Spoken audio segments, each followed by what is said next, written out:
श्रीरामचन्द्रं शरणं प्रपद्ये। श्रीरामदूतं शरणं प्रपद्ये।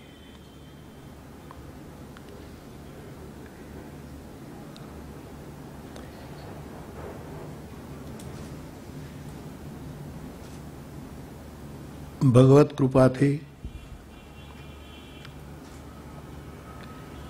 कैलास गुरुकुलना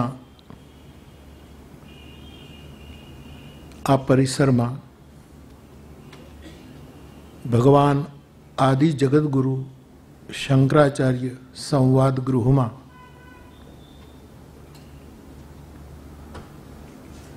त्रिदिवसीय संस्कृत सत्र योजायु। एमा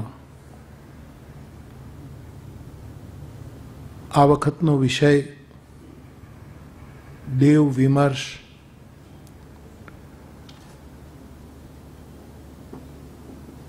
एमा जेमणे जेमणे तपः स्वाध्याय निरत थईने केटला केटला वेद थी लईने कवि काग ने कवि दाद सुधी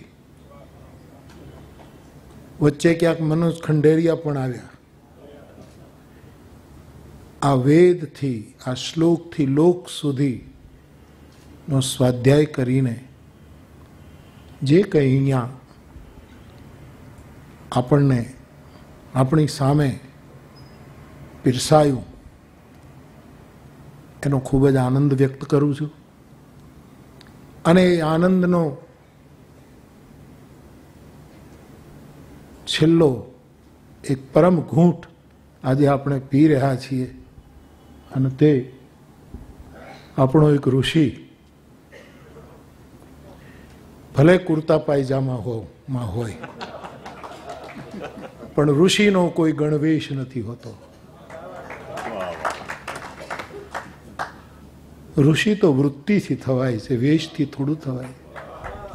अने तेथी जेमणे संस्कृतनी आटली सेवा करी एवा एक अने आपणे जोता हता के वेदनी वातोने शास्त्रनी वातोने आम जाणे वेदनी बीथीओमां क्रीड़ा करतो होय, रमतो होय, हसतो जातो होय एवी रीते एक ऋषि आपणी सामे व्यक्त थयो। एवी रीते एमणे प्रस्तुति करी। एमने ज्यारे आपणे बधा ज साथे मळीने वंदन करी रह्या छीए एवा पूज्य हर्षदेव माधव साहेब आदरणीय बहन आपने पण प्रणाम करूं छुं। अने आ बधा ज कार्यक्रमों में जेमनुं बहु ज मोटुं मार्गदर्शन अने शुभेच्छा प्राप्त थती रही है एवा अपना आदरणीय गौतम भाई पटेल, विजय भाई, अजित भाई, अन्य सौ अने जेमणे सोमदेव ऊपर बहुत सुंदर वक्तव्य आप्युं अने आजे मारी इच्छा हती ज के हूँ ते दिवसे विनंती करवानो हतो के शास्त्रीजी नरेंद्र भाई संस्कृत में थोड़ू बोले, कारण के मैं एमने अनेक वखत संस्कृत में सांभळ्या छे अने जे आखुं पूरुं वक्तव्य आजे एमणे संस्कृत देववाणी में आप्युं एमने हूँ प्रणाम करूं छुं। आप सौने मारा प्रणाम। आपनो आ तप अने स्वाध्याय एनु अमने फळ मळ्युं। अमने तो तमे बधा ज फळ्या, पण ए फळमां क्यांक क्यांक वधारे रस पण प्राप्त थयो। फळ तो खूब ज प्राप्त थयुं पण रसमां पण अमे तरबोळ थया। अपना स्वाध्याय ने प्रणाम करूं छुं। દેવો વિશેની વાત મંડાય. 33 કરોડ દેવતાઓ, પછી એમાંથી 33 આપણે રાખ્યા, એની પણ ગણતરી અહીંયા થઈ. પછી એક ગણતરી મુજબ પછી એમાંથી ત્રિદેવ આપણી પાસે આવ્યા. પછી એકો દેવ આપણી ત્યાં સર્વભૂતાંતરાત્મા કહીને એક દેવની વાત આપણે ત્યાં આવી. અને બુદ્ધ આવ્યા ત્યાં તો બધું શૂન્ય કરી નાખ્યું, બધું જ પૂરું કરી નાખ્યું, બિલકુલ ખાલી ઊભો કરી દીધો. આવી આખી દેવ પરંપરા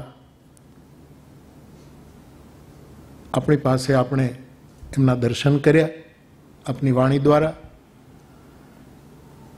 મારે દેવ વિશે કંઈક કહેવું હોય તો હું શું કહું? મારી પાસે તો કોઈ પેપર નથી, નેચર છે.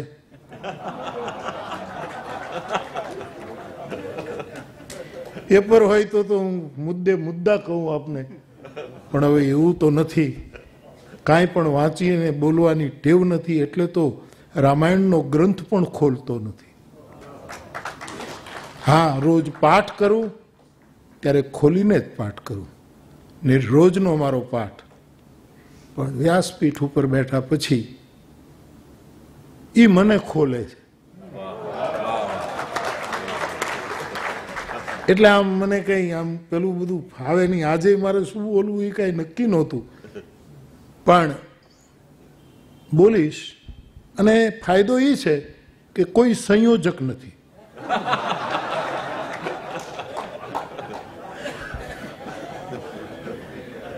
હું મારી જાતને સંયોજક બનાવીશ. બાપ, આપણે ત્યાં ભગવાન શંકરાચાર્ય પ્રભુએ પંચદેવની પૂજાનો મહિમા કહ્યો કે સનાતન ધર્માવલંબીઓએ 5 દેવની પૂજા અર્ચા કરવી. એમાં ગણેશ, શિવ, ભગવાન વિષ્ણુ, ભવાની અને સૂર્ય. જે વિચારને તુલસીએ પણ સ્વીકાર્યું અને રામચરિતમાનસના પહેલા જ પ્રકરણમાં એમણે સ્થાપિત કર્યો. આ હતો સેતુબંધ. પ્રાચીન ભજનોમાં આપણા સંતવાણી ગાયકો પંચદેવ રક્ષા કરો, બ્રહ્મા, વિષ્ણુ, મહેશ એવું કહીને સરસ્વતી અને આદિને પંચદેવ તરીકે. પણ આ બધા જ દેવોને પગે લાગીને એના આશીર્વાદ લઈને રામચરિતમાનસે મને કયા દેવો આપ્યા, એ દેવો મારે તમારી સામે મૂકવા છે. મને રામચરિતમાનસમાંથી પંચદેવો મળ્યા.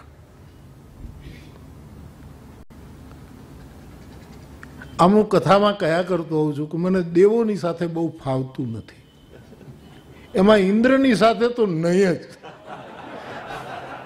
ચુડાસમા સાહેબ માફ કરજો, પણ આપે વેદથી લઈને જે ઇન્દ્ર મૂક્યો સાહેબ, હા,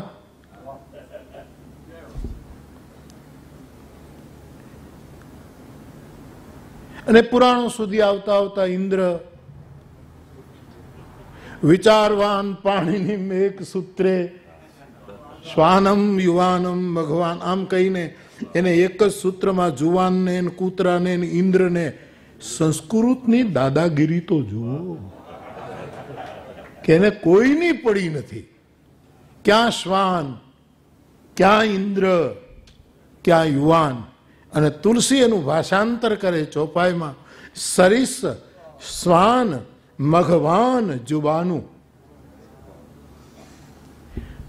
શ્રીમદ ભાગવતજીએ દેવતાઓને શુકદેવજીની બોલીમાં સ્વકાર્ય કુશલા કહા કે આ સ્વકાર્ય કુશલ સ્વાર્થી છે.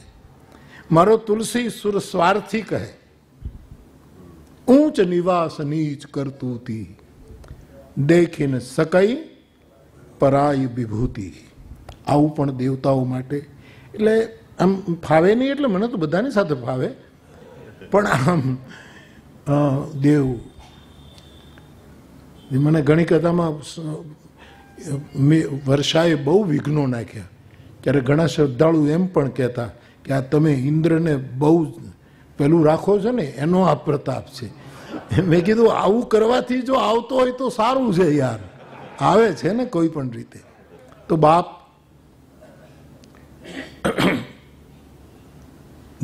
દેવ છે, પ્રકાશ રૂપ છે,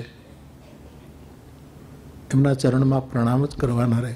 પણ એમની થોડીક જે રમતો હોય છે એ આપણને એક માનવીનું ગૌરવ કરતા કરતા મને ગમતી નથી. સ્વર્ગમાં હોય તો ભલે હોય, એ અમૃત પીતા હોય તો ભલે પીતા હોય, અમે વીરડાના પાણી પીનારા છીએ. અને કરપાત્ર એ તો બહુ મોટી પદવી છે, કરપાત્રી. આપણે ત્યાં તો ધર્મ સમ્રાટ કરપાત્રીજી મહારાજનું કેટલું મોટું નામ છે, પણ વીરડામાં જેણે પાણી પીધા હોય તો કરપાત્રી નથી. લાકડી વીરડાને કાંઠે નાખી, એના ઉપર બે ગોઠણ મૂકી, લાકડી પકડીને સીધું મોઢું વીરડામાં નાખે. ઈ જે આપણે તો વીરડા પાત્રી માણસો છે.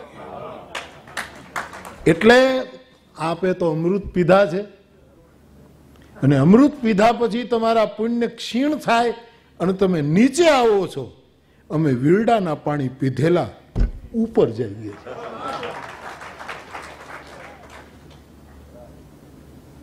સુનિબચન સુજાના રોદન ઠાના, વહી બાલક સુર ભૂપા, यह ચરિત જે ગાવહી હરિપદ પાવહી.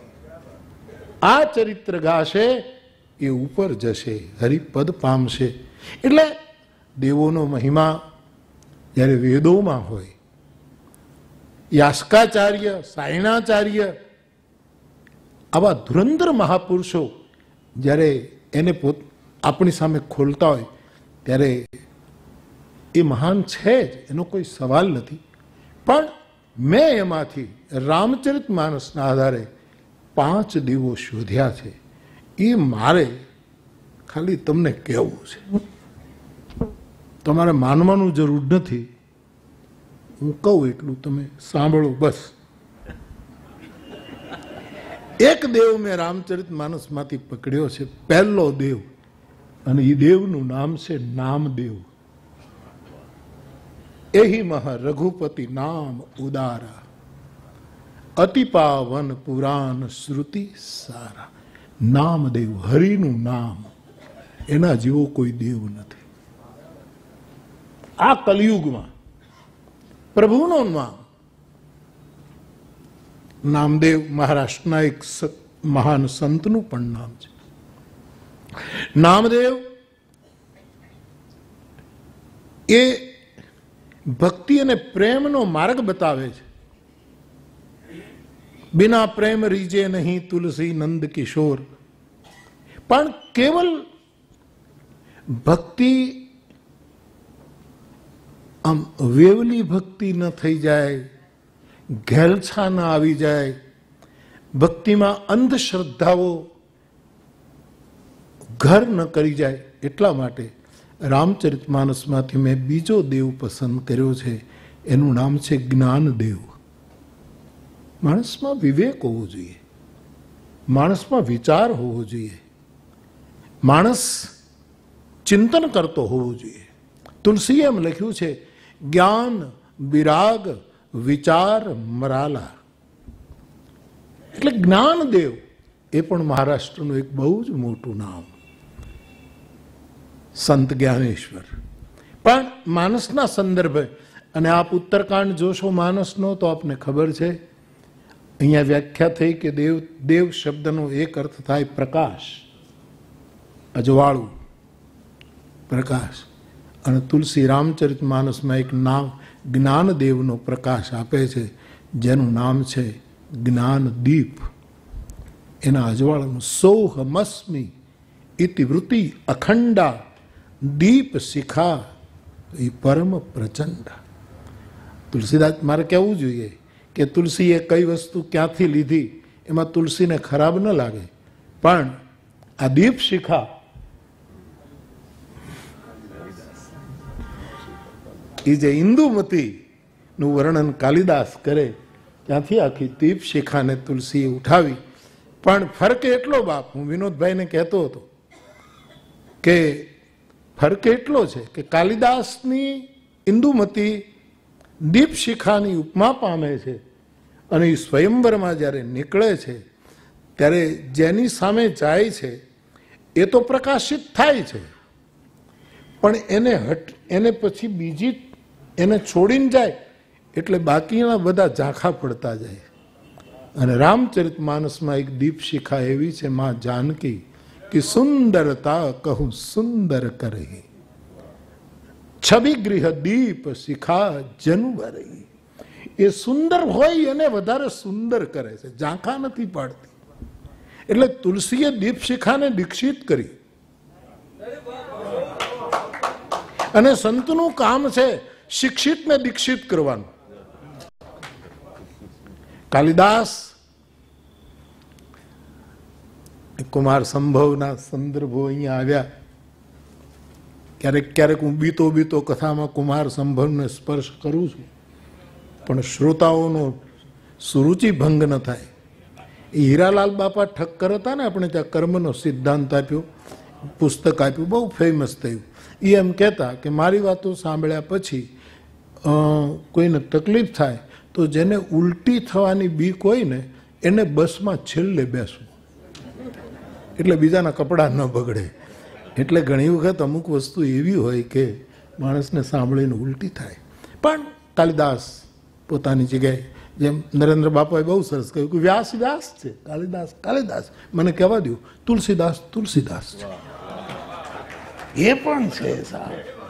4-5 વખત દીપ શિખાને યાદ કરે. દીપ શિખા સમ જુબતી તન મન જની હો સી પતંગ, ભજ શ્રી રામ તજ કામ મદ કરે હું સદા સત્સંગ. આવી રીતે દીપ શિખાને મૂકે છે. તો જ્ઞાન દીપ મારી દ્રષ્ટિએ વિચાર, આ શું છે બધું? આ વિચારો પ્રગટ થઈ રહ્યા છે. અને વિચાર સ્વયં એક દેવ છે. જેણે વિચારને દેવ નથી માન્યો એ વિચારની સાધના ન કરી શકે. હા, કદાચ કુવિચારને આપણે એના સામા પક્ષે મૂકીએ કે એ દાનવ છે, પણ વિચાર તન્મય મન શિવ સંક, જે આ આખી વાત આવે, વિચાર એક દેવ છે. તુલસી તો વિચારને બહુ વધાવે છે. જ્ઞાન વિચાર વિરાગ મરાલા, એને હંસ કહ્યો છે. એક શીર નીરને જુદા પાડે. એટલે મારી દ્રષ્ટિએ એક તો નામદેવ, બીજો જ્ઞાનદેવ, અને ત્રીજો સ્નેહલનો કામદેવ. વાસ્તવિકતાને સ્વીકારવી જ જોઈએ સાહેબ. તુલસી વૈરાગી સંત છે. આ માણસ બહુ જીવ્યા છે, 126 લગભગ વર્ષ. કૃષ્ણ આયુષ્ય પામેલો માણસ છે તુલસી. અને એ માણસ પરમ વૈરાગી છે, જે એમ કહે કે મારી પાસે કેળનું સૂકી છાલ હોય, કપડાની નહીં, કપાસની નહીં, પણ કેળાની સૂકી છાલની લંગોટી હોય, અને ભાજીમાં મારે નમકની જરૂર નથી, એવી ખાલી ભાજી હોય, તો ઇન્દ્ર બાપુરો કોણ? મારી સામે ઇન્દ્ર કોણ છે? એ કયા ખેતરનું મૂળું છે? ઇન્દ્ર સ્વર્ગ ક્ષેત્રનું મૂળું છે, એ પણ એક ક્ષેત્ર છે. આવો વૈરાગી મહાપુરુષ કામનું કેટલું વર્ણન માનસમાં કરે છે. અને સ્નેહલ તે તુલસીને બરાબર રાખીને જે કામ, કેટલું વર્ણન. આપ ક્યારેક આમ કમસે કમ મારી પ્રાર્થના વિદ્વાનોને કે સાહિત્યિક ગ્રંથ માનીને પણ એકાદ વખત તો રામાયણનો પાઠ કરો, કે ભાઈ આ કવિતા છે, આ સાહિત્ય છે, તુલસી પણ એક સર્જક છે, એને ક્યારેક તો લ્યો, ખાલી મોરારી બાપુને જ ન વળગાડી દો.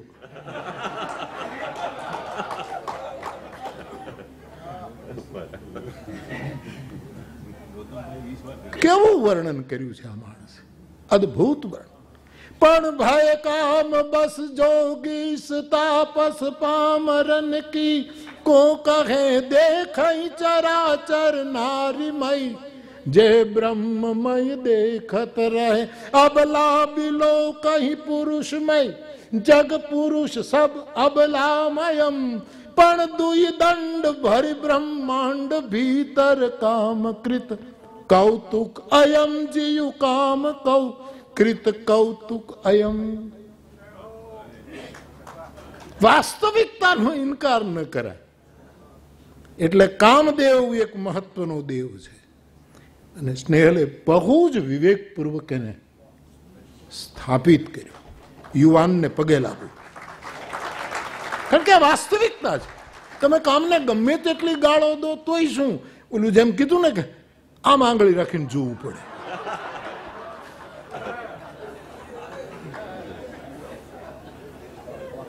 रस्में उल्फत को निभाए तो निभाए कैसे. रस्में उल्फत, मारी अदाથી करूं બધું કરે જાઉં. ओके. रस्में उल्फत को निभाए तो निभाए कैसे, हर तरफ आग है दामन को बचाए कैसे. તમે કામથી ન બચી શકો રામ ભજન વગર, નામદેવ વગર. કામદેવ ઉપર હાવી નહીં થવાય. સરસ વાત કહી ને કે એ આપણા ઉપર હાવી થાય એના પહેલા આપણે એના ઉપર સવાર થઈએ, અને પછી એ પણ નાચે અને સવાર પણ નાચે. આ સત્યને સ્વીકારવું પડશે. આપણે ત્યાં મને બહુ બહુ આમ ઠીક છે, જેણે જેણે કહ્યું છે એ બધાને હું પગે લાગું, પણ જ્યાં રામ હોય ત્યાં કામ નહીં, ને કામ હોય ત્યાં રામ નહીં. ને તુલસીદાસજીના નામે નાખ્યું છે કે તુલસી ગલી હે સાંકરી, એ ગલી બહુ સાંકડી છે કે રામ અને કામ સાથે ન. પણ બાપ દીકરો એક ઘરમાં હારે રહે એમાં તમને વાંધો શું છે? આ બાપ દીકરાને નોખા શું કામ કરો છો? રામનો દીકરો કામ છે. કૃષ્ણ તનય હોય પતિ તોરા પ્રદ્યુમ્ન, એ જો પરમાત્માનો દીકરો હોય અને ધર્મ અવિરુદ્ધ કામને કામોસ્મી ભરતર્ષભ કહીને વિભૂતિ તરીકે એનું પ્રતિપાદન, તો બાપ દીકરો હૃદયરૂપી ઘરમાં એક સાથે સંપીને રહે અને બાપનું કયું દીકરો માને અને દીકરો બાપની આજ્ઞામાં વર્તે, બાપ એને વાલ કરે, તો એમાં જગતને વાંધો શું છે? પણ આ જગત બધાને નોખા જ કરવા માંગે. અમારા એક વિષ્ણુદાસ બાપુ હતા ટેકરીની જગ્યામાં, દૂધરેજના પરંપરાના સાધુ. એક દિવસ એના દીકરાને લઈને મારી પાસે આવ્યા. મને કે બાપુ આ મારો દીકરો તમે ઓળખો? બાપુ હું તો ઓળખું જ ને એને. કે આ ક્યારેય તમે એને બોલતો સાંભળ્યો છે? મેં કીધું મેં ક્યારેય નથી સાંભળ્યો, તમે બહુ બોલો છો, દીકરો નથી બોલતો. તો કે તમે ક્યારેય નથી સાંભળ્યો ને? કહા તો મારે એ જ કહેવું છે કે આજે સવારે મેં ચા પીતા હતા ત્યારે આ મારો દીકરો 22 વર્ષે બોલ્યો. મેં કીધું શું બોલ્યો? કે બાપા નોખા થવું છે. કીધું આપણે બાવો તો 12 વર્ષે બોલે, આ તો 22 વર્ષે બોલ્યો, સારું કહેવાય. નહીતર બાવો તો 12 વર્ષે બોલી નાખે. બાપ દીકરો સાથે રહે, અંશ અને અંશી સાથે રહે, અને ન રાખવા માંગો તો સાથે રહેવાના છે. એ તો પછી આમ આમ કરવું પડે. બુદ્ધની પાસે જયારે પેલા યુવાન ભિક્ષુએ કહ્યું કે નગર વધુ મને ચાતુર્માસ કરવાનું નિમંત્રણ આપે છે, તથાગત હું જાઉં, ત્યારે બધા જ યુવાન ભિક્ષુએ બુદ્ધને કહ્યું કે આખો ધર્મ ભ્રષ્ટ થઈ જશે, આખો પ્રવાહ કુંઠિત થઈ જશે, કલુષિત થશે, તમે આને આજ્ઞા નહીં આપશો. ત્યારે બુદ્ધે એમ કહ્યું કે તમે ચાતુર્માસ કરવાનું કહ્યું હોત તો હું ના પાડત, પણ આને હું ના નહીં પાડું, તું જા ચાતુર્માસ કર. અને બહુ જ ચર્ચાઓ થઈ. હર તરફ આગ હૈ દામન કો બચાએ कैसे, ચર્ચા ही ચર્ચા. 4 માસ પૂરા થયા અને શિષ્યોએ બુદ્ધને કહ્યું કે તમે જોજો એ માણસ ભ્રષ્ટ થઈને નીકળશે, કે થોડી રાહ જુઓ.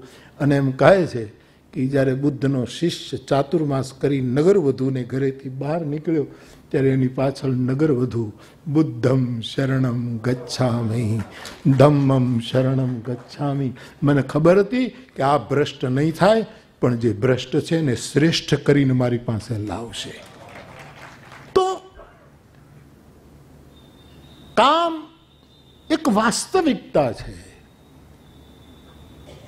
અને આટલો મોટો પરમ વૈરાગી મહાપુરુષ તુલસી મને સમજાતું નથી. હવે મોડે મોડે થોડુંક સમજાય છે કે આ તુલસી શાસ્ત્ર પૂરું કરે ત્યારે કામને કેમ યાદ કરે છે, રામને કેમ ભૂલી જાય.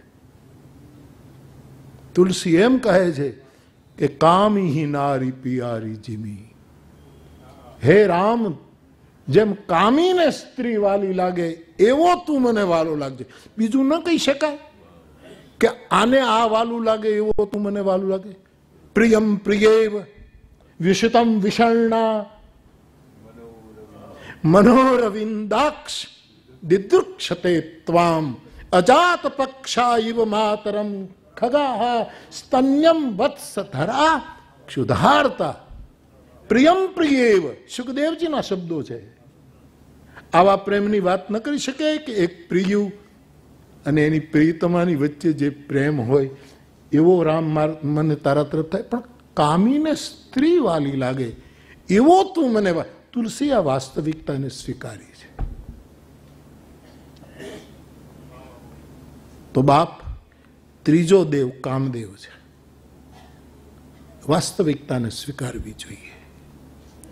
ચોથો દેવ મારા માટે રામદેવ છે, ભગવાન રામ છે. રામને તુલસીએ દેવ કહ્યા છે. એટલે ઓલા દેવની કોટીમાં રામ નથી આવતા, જે બધા જે, પણ રામ દેવ છે, એને દેવ કહ્યા છે. તો ચોથો દેવ એ તો અમારો ઈષ્ટ રામદેવ છે, પણ એ બધા કરતા ચડી જાય એવો છેલ્લો દેવ છે, એ મહાદેવ છે. એ શંકર તુમ ત્રિભુવન ગુરુ વેદ બખાના. તો મેં તો આ 5 દેવનો આશ્રય કર્યો છે. એક તો પહેલા નામદેવ, બીજું સમજ. આ સત્રો મારા માટે શું છે? આ સત્રો મારા માટે સત્સંગ છે. બીજું આપણી સમજ વધે છે આમાંથી. આ વિદ્વાનોનો વિવેક જોઈને આપણે નમ્ર થવું જ પડે. આ બધું શીખવાનું છે. આ કેટલી વિનમ્રતા છે, કેટલો સ્વાધ્યાય કરી, કેટલું કરીને આપણને આ બધું પીરસે છે, ને છતાંય એની વિનમ્રતા તો જુઓ. અને આપણી આખી વાત જ જુદી છે.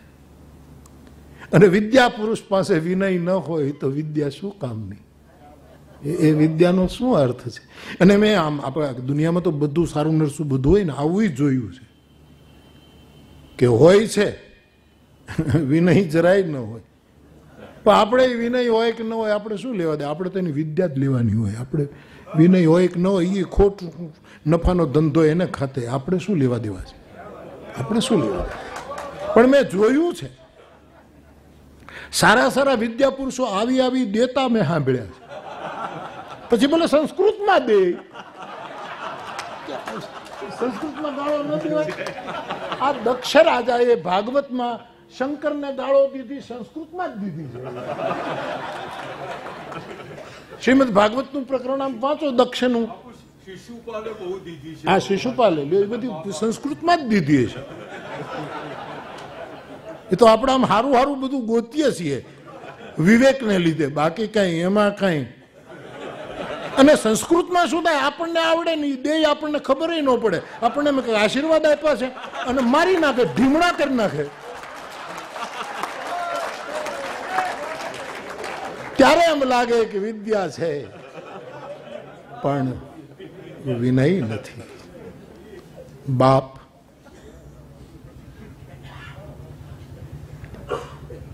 પેલો નામદેવ, પછી જ્ઞાનદેવ. વિચાર હોવો જોઈએ. આ સમાજને વિચારની જરૂર છે.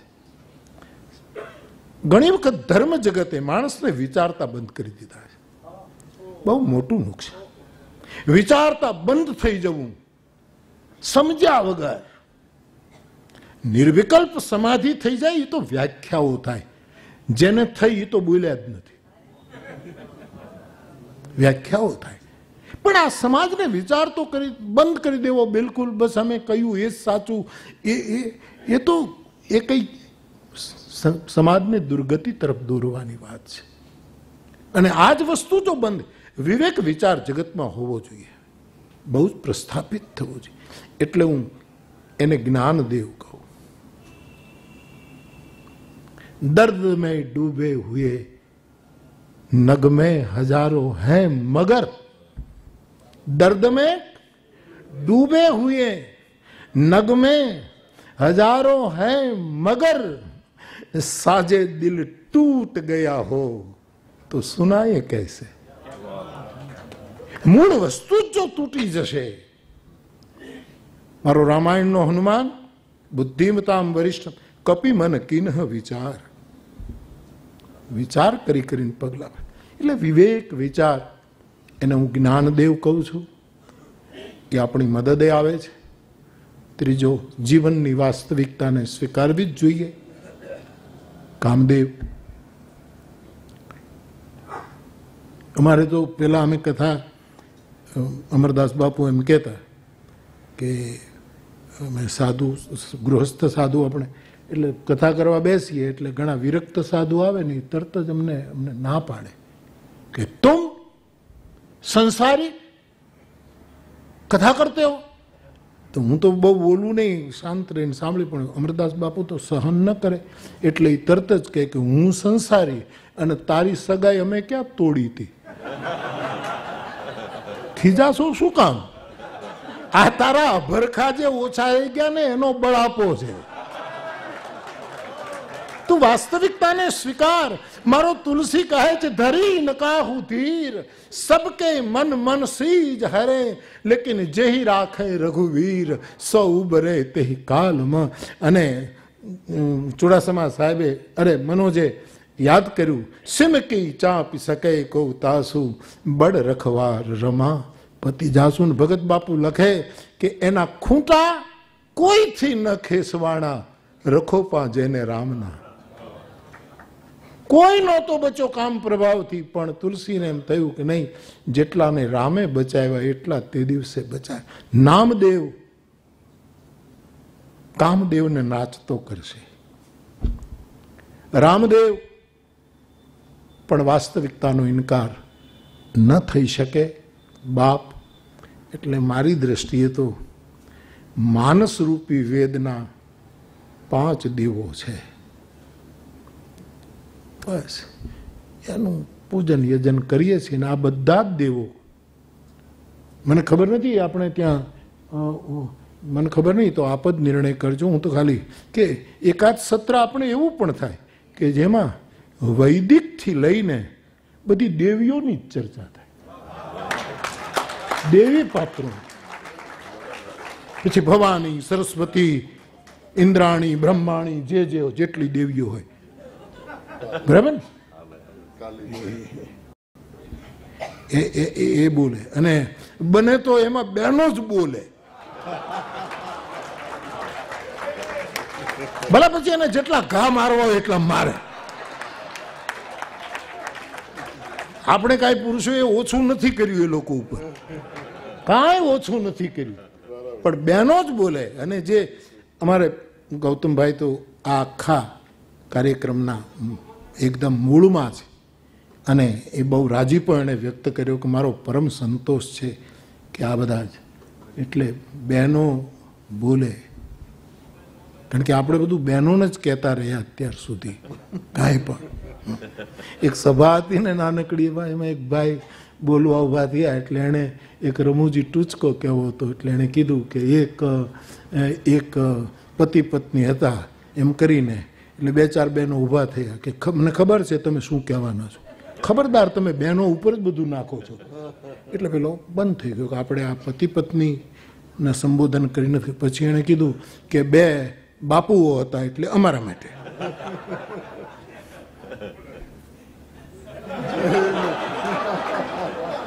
બે બાપુઓ હતા એટલે એમાં બે બાપુ બેઠા હતા, એ ઉભા છે કે જયારે હોય ત્યારે અમારા ઉપર એક ઓમકાર સતનામ એના નામે એને શરૂ કર્યું. પંજાબ પહોંચ્યો કે બે ઈ લોકો હતા, ત્યાં તો બે બેઠા હતા સરદારો. એ ઉભા છે કે અમારું જ નામ લ્યો છો, કાંઈ પણ કહેવું તો અમને જ. અને એમ થયું કે મારે વાત કરવી છે ને, આ તો જે કહું એ સભામાં હોય જ છે. એટલે એને શું કીધું, બે સમજદાર માણસો હતા, એ નહોતા, એ સભામાં નહોતા. અને ત્યારે એની વાત પહોંચી ગઈ, કારણ કે એ નહોતા, નહીતર બધામાં વિરોધ થતો. એમ કહીને એને વાત પહોંચાડી દીધી. એટલે મને એમ તો નિર્ણય તો વડીલો આપનો, મારો તો ખાલી વિચાર, હું તો આ બધાની સાથે બેઠો છું. નહીં, ઈચ્છા નહીં, ઈચ્છા તો હું કરતો જ નથી. મનોરથ કરું, વૈષ્ણવ ખરા ને, મનોરથ કરીએ આપણે. મહાપ્રભુજીનો મનોરથ જે વહેલો પુષ્ટિ સંપ્રદાયમાં થાય તો ઠીક છે, ન થાય તો ભાઈ ગૌતમભાઈએ તો આશીર્વાદ આપ્યા, જ્યાં સુધી ગણેશ ચતુર્થી રહે, જ્યાં સુધી ઋષિ પંચમી રહે, એ તમારા આશીર્વાદ ફળો, એ તો રહેશે. પણ આ બધું ચાલ્યા કરે એમ હું ઈચ્છું. પણ મારું તો પહેલેથી કોઈ પણ વસ્તુ શરૂ કરું છું ત્યારથી કહું છું કે ચાલશે ત્યાં સુધી ચાલશે, નહીતર નથી રમતા.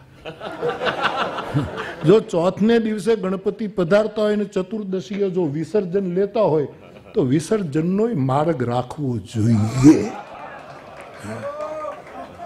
મને ગુણુનભાઈ શાહે કહ્યું કે બાપુ આ એક શામ રામ જે થાય છે ને પછી આ થાય છે ને આ વ્યાખ્યાનમાળા થાય છે ને આમ, તો આપણે એવું કરીએ, એક સભા એવી કરીએ કે અમુકનું વિસર્જન કરી નાખીએ. તમે કરી નાખ્યું બધું, કાયમી. ગણેશ તો કાયમી રહેશે જ. આવું બધું અહીંયા થાય એટલા માટે તો આ ગુરુકુળ છે. આપ આવો, હું તો પ્રાર્થના કરું આપ બધા વડીલોને કે આપને જ્યારે જ્યારે સ્વાધ્યાય કાંઈ પણ અનુષ્ઠાનો કરવા હોય તમારા વિચારોનું, વેદનું, ત્યારે આપને અનુકૂળ હોય ત્યારે અહીંયા આવો. આપને એકાંત આપવામાં આવશે. આપ બેઠા બેઠા અહીંયા, અને એના અણુ પરમાણુ અમારા છોકરાઓ જે ગામડાના ભણે છે એને અસર કરશે, એને સચેત કરશે, એને સાવધાન રાખશે. એટલે આ એટલા માટે જ છે. કારણ કે આમાં શું છે કે બધા એમ કહે છે કે વ્યવસ્થા સારી છે, એટલે મને ખબર નથી, તો બધા એવું કહે છે. છલભાઈ કહે કે કાલથી ગમશે નહીં, એવું છલભાઈ હમણાં સવારમાં બોલ્યા કે આજ બપોર પછી ક્યાંય ગમશે નહીં. એટલે મને એમ લાગે છે કે બધાને થોડુંક સારું તો લાગે છે, એવું તો હું રાજી થાઉં છું. પણ આપ આવો જ. હું કાલે હરીશભાઈને કહેતો હતો કે 2.5 દિવસ લગભગ હું મારા આનંદ માટે અસ્મિતા પર્વમાં આવું છું, લગભગ 2.5 દિવસ સંસ્કૃત પર્વમાં આવું છું, વળી 2.5 દિવસ સદભાવના પર્વ થાય છે, બધા ભાઈઓ આવીને ગોઠવે છે, એમાં હું બેઠો છું. 2.5 ને 5 ને 7.5, અને 1.5 પર્વ જેવું કેળવણી પર્વ કરાય મનસુખભાઈ સલાહ નહીં બધા, એટલે 7.5 ને 1.5 9, એટલે આખી દુનિયામાં હું 9 દિવસની કથાઓ આપું છું. એમ અહીંયા બેઠો બેઠો આ 4 સત્રોમાંથી 9 દિવસ માટે હું કંઈક વિચારો સાંભળી અને મારો આંતરિક વિકાસ પણ કરું છું. એટલે ચાલે. તમારા આશીર્વાદ છે, સંસ્કૃતના વિદ્વાનોના આશીર્વાદ હોય એટલે પછી શું ન થાય યાર, ચાલતું જ રહે. પણ આપણે તો છૂટ રાખીએ કે ભાઈ નથી રમતા, ક્યાં સુધી હાલે શું ખબર પડે યાર. આ કાંઈ આના વગર તો થાય જ નહીં. છે ભાઈ હું માંગું નહીં સાહેબ કોઈ પાસે, એ તો ચોક્કસ માંગવું નહીં. હા, અને જે આપી જાય સામેથી એનું નામે ન લઉં. તારે દેવું તો દે, કારણ કે તને દેવે બહુ દીધું છે. અહીં કીધું ને કે આપણા ઉપર જેનું દેવું હોય એ દેવ કહેવાય. હું કોઈનું નામ ન લઉં, આમાં કોઈનું ક્યાંય નામ ના આવે. મારા જગતગુરુનું નામ તો મેં એટલા માટે રાખ્યું છે કે એણે આપ્યું એવું જગતને કોઈએ નથી આપ્યું. એટલે અહીંયા કાંઈ ચાલશે, જરૂર ચાલશે, પણ ચાલે ત્યાં સુધી ચાલે. અત્યારે ગાજરની પીપુડી વાગે ત્યાં સુધી વગાડવાની. આ વગાડેલી છે નાનપણમાં ચડિયું પહેરીને, એટલે કહું છું સાહેબ. અને હરખી ન પીપુડી થઈ તો આમ ફૂ થઈને રહી જાય તો પછી શું કરવું? થોડુંક મીઠુંમાં નાખીને અથાણાની જેમ ખાઈ જવાની. એટલે મનોરથ છે. આપ આવતા રહો, મને બહુ ગમે છે. વિશેષ કંઈ નહીં કહેતા. મારો ખૂબ જ રાજીપો, મારી ખૂબ જ પ્રસન્નતા આપ સૌને પ્રણામ સાથે પ્રેષિત કરું છું. બસ. અને હમણાં મને સ્વાભાવિક ભાગવતનો એ મંત્ર યાદ આવ્યો એટલે હવે 1 વર્ષ અમે પ્રતીક્ષા કરશું. હજી અમુક વર્ષ તો હાલશે, વાંધો નહીં હાલે. અમુક વર્ષો તો હાલે ને આપણે નબળું શું કામ વિચારીએ? કારણ કે આપણે જીવવું છે. એ તો ભલે ગૌતમભાઈ એમ કહે કે હવે મારે 5 શું કહું કે કીધું એમ કે ભાઈ હવે આમનામ આનંદમાં વયા જઈએ એવું કંઈક કીધું. હર્ષભાઈ કીધું એ ગૌતમભાઈ પ્રસન્ન છે એટલે કે હવે તો બસ આમનામ આનંદ આવે. આપણે તો એટલા પ્રસન્ન નથી થવું કે વયા જવાની ઈચ્છા થાય ને. આપણે તો રહેવું છે યાર સાહેબ. બીજા ગ્રહ ઉપર પાણીનું ટીપું નથી ને અહીંયા ગંગા વહે. તમે કલ્પના તો કરો. તૂટી ગયા નાસા વાળા ઉડી ઉડીને અને કરોડો રૂપિયા, અબજો ખરબો ડોલરનો ખર્ચ, પણ હજી પાણીનું ટીપું નથી મળ્યું. ક્યાંક બરફ ને બધી સંશોધન. ત્યારે આપણી પાસે તો 5 વસ્તુ છે. અને છેલ્લે આમ સંદર્ભ નથી પણ કહેતો જાઉં કે આ 5 તત્વો રક્ષાય એની વાતો વ્યાસપીઠો કરતી જાય. આજે પૃથ્વી, જલ, વાયુ, આકાશ ને તેજ, આ 5 તત્વનું તમે હું આ રામાયણ શું કામ કહું? રાવણે આ 5 તત્વોને ડિસ્ટર્બ કર્યા છે. એટલે રામે પરિત્રાણાય સાધુનામ વિનાશાય ચ દુષ્કૃતામ એ વાત. 5 તત્વો. આ માણસે પૃથ્વીને પરેશાન કરી નાખી રાવણે. મંડલીક મેં રાવણ રાજ કરી નિજ તંત્ર. મન ફાવે એમ પૃથ્વી ઉપર આ માણસ રખડ્યો. પૃથ્વી તત્વને નુકસાન કર્યું. આ માણસે વરુણને કાબુમાં કર્યો એટલે જળ તત્વને આ માણસે વિક્ષિપ્ત કર્યું. ચૂંથી નાખ્યું જળ. આ માણસે ચૂંથી નાખ્યું. હમણાં મેં એક વિડીયો, એક વૈજ્ઞાનિક સંશોધન મને બતાવ્યું પેલા ઉપર. એમાં આ બ્રિસ્લેરી વોટર છે, એક ટબમાં છે, અમારી નજરે જોયેલું, અને એકમાં આપણું ઝરણાનું વહેતું પાણી રાખ્યું છે, કૂવાનું પાણી. અને કૂતરો રખડતો રખડતો આવે છે, એને પકડીને વૈજ્ઞાનિક લઈ જાય છે. બિસ્લેરી નથી પીતું, ઝરણાનું પાણી. કૂતરાને ખબર છે. એટલે આપણે અહીંયા તો બિસ્લેરી તો પાય છે આમ બધાને, એમ હું નથી, પણ એ ચૂથાઈ ગયેલું પાણી છે, વીખી નાખેલું પાણી છે. એનું સત્વ તત્વ ઉડી ગયું છે. અને જે નૈસર્ગિક પાણી આવે છે આપણી પાસે, એને રાવણે ડિસ્ટર્બ કર્યું હતું. આકાશ તત્વને આ માણસે ભયંકર ડિસ્ટર્બ કર્યું. કારણ કે એ માણસ જયારે છલાંગ મારતો હતો ત્યારે તમામ દેવતાઓ ભાગી જતા હતા. આકાશમાં ત્રાડોના આકાશને આ માણસે ડિસ્ટર્બ કર્યું. અગ્નિને એને કાબુમાં કર્યો. નિશિન અનલ મેલું રાજકુમારી, પેલી ત્રિજટા, અહીંયા જે શર્માની વાત થઈ, માણસની ત્રિજટા, એણે એમ કહ્યું જાનકીને કે લંકામાં અગ્નિ ન મળે એ તો રાવણના કાબુમાં છે. અહીંયા જ્યારે ફાવો ત્યારે દિવાસળની પેટી તમે લઈ અને અગ્નિ પેટાવો. અગ્નિ તત્વને આ માણસે ડિસ્ટર્બ કર્યું. વાયુ તત્વ, પૃથ્વી તત્વ, આકાશ તત્વ, છિતિ, જલ, પાવક, ગગન અને સમીર, 9 ગ્રહ જેને ઢોલીએ બાંધ્યા અને વાયુ વાસિંદા કરતા. વાયુદેવને પોતાનો કિંકર બનાવ્યો. આવા ત્રાસ આપ્યો. એની સામે રામને ઈશ્વર હું શું કામ કહું છું? રામને અવતાર હું શું કામ કહું? કૃષ્ણ જ્યારે પરિત્રાણાય સાધુનામ કહે, આ રામે 5 તત્વોની પૂજા કરી, એટલે રામ ઈશ્વર છે. અને આ 5 તત્વોને પૃથ્વી, જળ, આકાશ, વાયુ, અગ્નિ, આ 5 સંતોના પર્યાય છે. સંત બીટપ સરિતા ગિરિધરની પરહિત હેતુ સબન કે કરણી. આ 5 જે તત્વો છે આપણા જગતના, એ સંતના પર્યાય છે. અને ઈશ્વર આવે છે પરિત્રાણાય સાધુ. વ્યક્તિગત કોઈ સાધુના માટે ભગવાન નથી આવતો.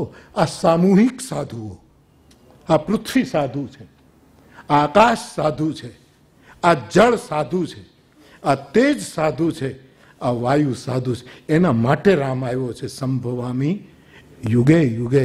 અને એ પાંચેયની પૂજા રામે કરી. પૃથ્વીની પૂજા, પૃથ્વીને સાસુ બનાવ્યા, અને સાસુની પૂજા તો ભલભલા કરે. તમે જોજો, હવે તો તમે જોજો, આ બાબતમાં તો પૂરેપૂરો કળયુગ ભરાઈ ગયો. મમ્મા આવ્યા છે, મમ્મા પણ આ તારે ઘરે બેઠું છે એ કોણ છે? આ હજી આમાં 2 વર્ષમાં આ મમ્મા થઈ ગઈ ને આ શું થઈ ગયું? આ જેણે તને 9 મહિના તને કોઠામાં રાખ્યો ઈ નહીં. સસુરારી પિયારી લગી જબ તે રીપ રૂપ કુટુંબ ભયો તબ તે તુલસી કહે સુતમા નહીં માતુ પિતા તબલો અબલાનન દીખ નહીં જબલો. આવી પરિસ્થિતિ. રામે પૃથ્વીને સાસુ બનાવી, રામે પૃથ્વીને ગાય બનાવી, રામે પૃથ્વીની પ્રાર્થના સાંભળી અને પૃથ્વીની રક્ષા કરી. રામે આકાશ તત્વનું રક્ષણ કર્યું. આકાશમાં જે ભયંકરતા છવાઈ હતી એણે પ્રભુએ વિદારી. એ જ રામે જળ તત્વનું રક્ષણ કર્યું. જળમાં મેં જે વૈજ્ઞાનિક સંશોધન મેં મારી નજરે જોયું કે એક ટીપું પાણી લીધું છે વૈજ્ઞાનિકે, અને એને ભદ્રાયુભાઈ સારું સંગીત સંભળાયું તો એ ટીપામાં રંગોળી પુરાણી હોય એવું દેખાણ, અને એ જ ટીપાની સામે ભડકાવનારા મ્યુઝિક મૂક્યા તો એ પાણી બિહામનું ડ્રેગનું રૂપ લેતું હતું. આખું જાણે ડ્રેગન બની ગયું હોય એવું રૂપ પાણી. એટલે પાણી ઉપર વિચારો અને શબ્દની કેટલી. તો રામે કેવી પાણીની સેવા કરી કે રામ નામ રૂપી મંત્ર જપી અને સમુદ્રમાં ઉપધરાયો અને એ પાણીમાંથી સેતુ બન્યો. એટલે પાણીની સેવા રામે કરી. એ જ રામે વાયુપુત્ર હનુમાનને સેવક બનાવીને સ્વામીએ એમ કીધું કે હે પવનદેવ, તારા ઋણમાંથી કોઈ દિવસ રઘુકુળ મુક્ત નહીં થઈ શકે. આ વાયુની સેવા રામે કરી. અને સૂર્યવંશ તો એનો છે. રામ સ્વયં અગ્નિમાંથી જન્મે છે, અગ્નિની કુખે રામ જન્મે છે. એ યજ્ઞ પ્રસાદ છે રામ. અને પ્રગટે અગ્નિ ચરુ કરલી. 5 તત્વ ધર્મ જગતે આ 5 તત્વોની રક્ષા માટે શાસ્ત્રીય આધાર લઈને બોલવું પડશે.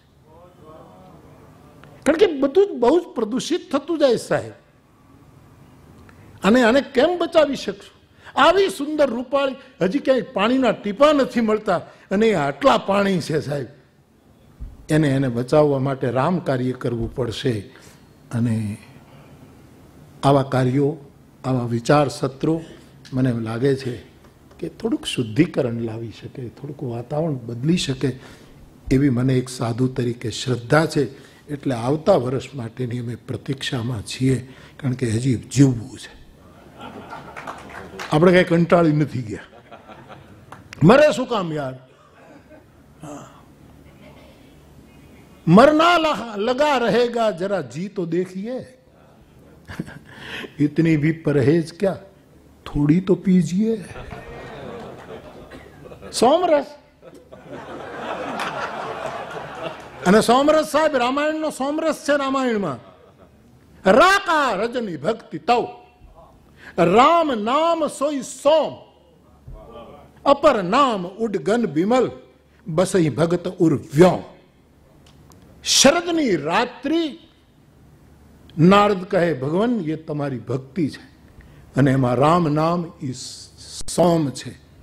તમારા બીજા નામ એ નાના મોટા નક્ષત્રો છે, અને ભક્તના હૃદયના આકાશમાં એ સોમ બિરાજે. સોમ એટલે ચંદ્ર, અને ચંદ્રનો રસ એટલે એની ચાંદની. પૂર્ણિમાની ચંદ્રમાં એ ચાંદની જેનો રસ છે.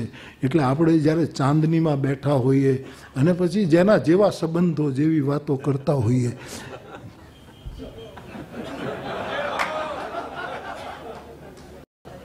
એ સોમરસ છે સાહેબ. પ્રિયમ પ્રિયેવ વ્યુષિતમ વિષણના. તો અમે પ્રતીક્ષામાં છીએ. ભાગવતના આધારે 3 પ્રકારની પ્રતીક્ષા અમે કરશું આવતા વર્ષ સુધી. અજાત પક્ષા ઇવ માતરમ ખગાહા. બચ્ચાને છોડીને એની માં ચારો ચરવા ગઈ છે પક્ષીણી. પોટો હજીને પાંખ નથી આવી, અને સાંજમાં રાહ જોવે છે કે મારી માં એની ચાંચમાં દાણા લઈને આવશે.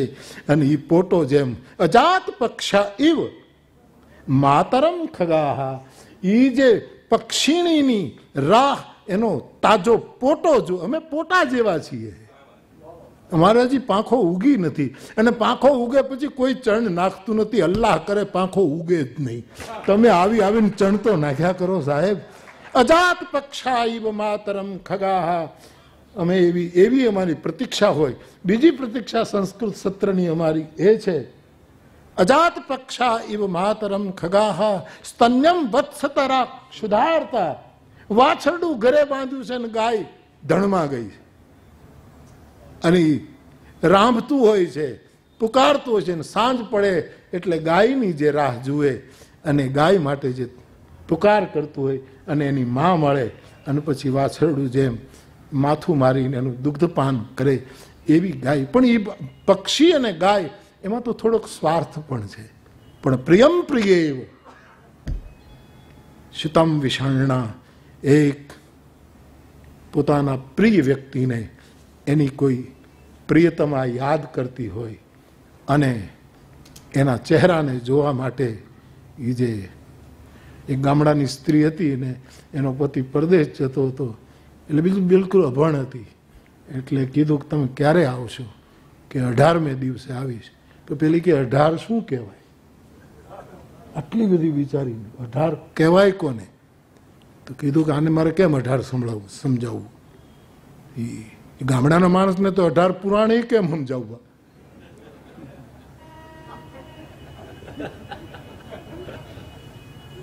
એટલે એ ખડીનો જે અમે દોળ કરીએ ને, અમે ગામડામાં માટીની દિવાલને જે દોળ કરતા હોય, એ જે ખડીના ગાંગડા હોય, એના ઓલા પતિએ દિવાલ ઉપર 18 લીટા કર્યા કે એક લીટો રોજ સવાર પડે ત્યારે ભૂસી નાખજે, 18મો ભૂસાય તે દી હું આવ્યો. આવું એક નવું કેલેન્ડર આપીને ગયો. અને પછી એ રોજ ઓલી સ્ત્રી એના પતિના વિયોગમાં સવાર પડે એને ઊંઘે ન આવે, ક્યારે સવાર પડે ને ક્યારેક લીટો ભૂસી નાખો. એક ભૂસ્યો, બીજે દિવસે બીજો ભૂસ્યો, 17 ભૂસ્યા પછી જયારે 18મો લીટો, ત્યારે તો પ્રિયમ પ્રિય. એ પછી જે એની તીવ્રતા હતી, એ પછી દિદૃક્ષતે ત્વામ. એ જે અરવિંદાક્ષ પરમાત્માના દર્શન કરવા માટે આ વૃત્રાસુરની સ્તુતિ, વૃત્રની વાત આપણે ત્યાં આવી. મને એમાં એક શૈલભાઈ એક વસ્તુ મને બહુ, આ બધું તો ઠીક છે, આવી દશા આપણી થાય તો પરમાત્માની કૃપા, પણ મને એક વસ્તુ, આવા સત્રોની પાછળ મારો હેતુ આ પણ છે ગૌતમભાઈ, કે મમોત્તમ શ્લોક જનેશુ શક્ય.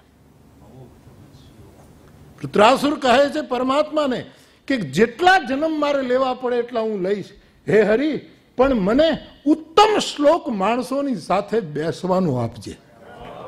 આજે કોની સાથે બેસવું એની સાહેબ ક્રાઇસિસ છે. ક્યાં બેસશો તમે? કોની સાથે બેસશો? કોની સાથે વાતો કરશો? મમોત્તમ શ્લોક જનેશુ સખ્યમ. જે ઉત્તમ શ્લોક છે, જેને અસ્તિત્વ પ્રેમ કરતો હોય એવા માણસની સાથે સખ્ય પ્રાપ્ત થાય. જન્મ મારે મોક્ષ નથી જોઈતું, એવો વૃત્રાસુર ભાગવતમાં પુકારે છે. તો પેલી બીજો લીટો ભૂસે, ત્રીજો ભૂસે, 17 ભૂસાણા પછી તો ક્યાંય કે ક્યારે સવાર પડે ને 18મો લીટો ભૂસું, અને 18મું ભૂસે, અને પછી દરવાજો ખોલે અને એનો પીયું આવીને ઉભો હોય, હે ઈશ્વર, હું તારી એવી રીતે પ્રતીક્ષા કરું. અમે તમારા બધાની એવી રીતે પ્રતીક્ષા કરીએ. આજથી એક લીટો ભૂસ